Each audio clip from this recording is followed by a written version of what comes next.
महाड नगर परिषदेच्या अंतर्गत महाड एसटी आगार ते महाड प्रांत कार्यालयापर्यंतच्या रस्त्याच्या बाजूला असणाऱ्या गटारातील सांडपाणी जाण्याचा मार्ग बंद झाल्याने रियाज मोहम्मद सिद्दीकी मोमीन या व्यक्तीने आमरण उपोषणाचा मार्ग पत्करला होता। मात्र नगर परिषदेच्या प्रशासनाने लेखी उत्तर देऊन आश्वासन दिल्याने अखेर मोमीन यांनी उपोषण मागे घेतले। परंतु या निमित्ताने नगर परिषदेचा भोंगळ कारभार चव्हाट्यावर आलाय। महाड शहरातील महाड एसटी आगार ते महाड प्रांत कार्यालय या ठिकाणी असणाऱ्या रस्त्याच्या बाजूला सांडपाणी वाहून नेणाऱ्या गटाराचे पाणी गटारामध्ये तुंबून मोठ्या प्रमाणावर दुर्गंधी पसरत असल्याने व त्यामुळे डासांचा प्रादुर्भाव वाढत असल्याने हॉटेल जय हिंद दिल्ली दरबारचे रियाज मोहम्मद सिद्दीक मोमीन यांनी या संदर्भात आमरण उपोषण करण्याबाबत मागील वर्षी म्हणजेच दिनांक 30 डिसेंबर 2024 रोजी महाड नगर परिषदेकडे अर्ज सादर केला होता। मात्र नगर परिषदेने याबाबत टाळाटाळ केल्याने अखेर त्यांनी आज आमरण उपोषण करण्याचा निर्णय घेतलाय। मात्र याबाबत नगर परिषदेने मोमीन यांच्याशी उपोषणाच्या जागेवर जाऊन तातडीने संपर्क साधून त्यांना लेखी पत्र सादर केले।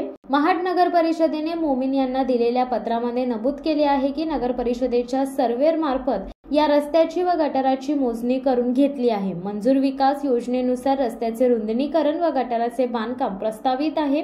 तथापि नगर परिषदेच्या आर्थिक स्थितीनुसार नगर परिषद निधीतून सदरील काम हाती घेणे शक्य होत नाही। तरी शासन स्तरावरून निधी उपलब्ध करून सदर रस्त्याचे रुंदीकरण व गटाराचे बांधकाम करून घेण्याची कारवाई करण्यात येत आहे।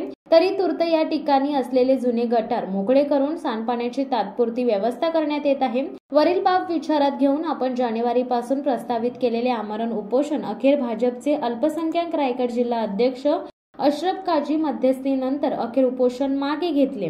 तसेच महाड नगर परिषदेच्या प्रशासनाने लेखी पत्र देऊन कार्यवाही करण्याचे आश्वासन देऊन सहकार्य करावे अशी विनंती केल्याने मोमीन यांनी अखेर उपोषण मागे घेतले। मात्र उपोषण करण्याचा मार्ग अवलंबल्यानंतरच नगर परिषद जागी होणार का असा प्रश्न महाडकरांनी नगर परिषद प्रशासनाला व राज्य सरकार तसेच लोकप्रतिनिधींना विचारला आहे। मी रियाज मोहम्मद सिद्दीक मोमीन, माझे हॉटेल एसटी स्टँडचे समोर हॉटेल जय हिंद दिल्ली दरबार आहे।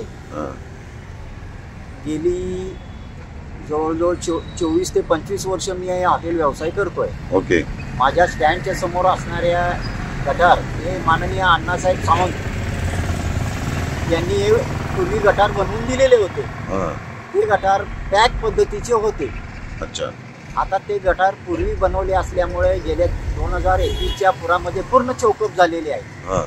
मी नगर प्रशासनास वारंवार सांगत आहे की सदरचे गटार बनवून तिथं ओपन गटार बनवून द्या जेणेकरून पाण्याचा निचरा होईल। ओके। पण या गोष्टीसाठी नगर प्रशासन तयारही होत नाही आणि आता जे गटार पॅक आहे त्याचा गटाराचा कचराही साफ करत नाही। आणि नगर प्रशासनाचे कर्मचारी सांगतात की हे आमच्या हातीत नाही। शिवसत्ता टाइम्ससाठी रेश्मा माने, महाड। दे धडक बेधडक वृत्त देणाऱ्या आपल्या शिवसत्ता टाइम्स न्यूज चॅनलला लाल बटन दाबून सबस्क्राईब करा आणि बेल आयकॉनला क्लिक करायला विसरू नका।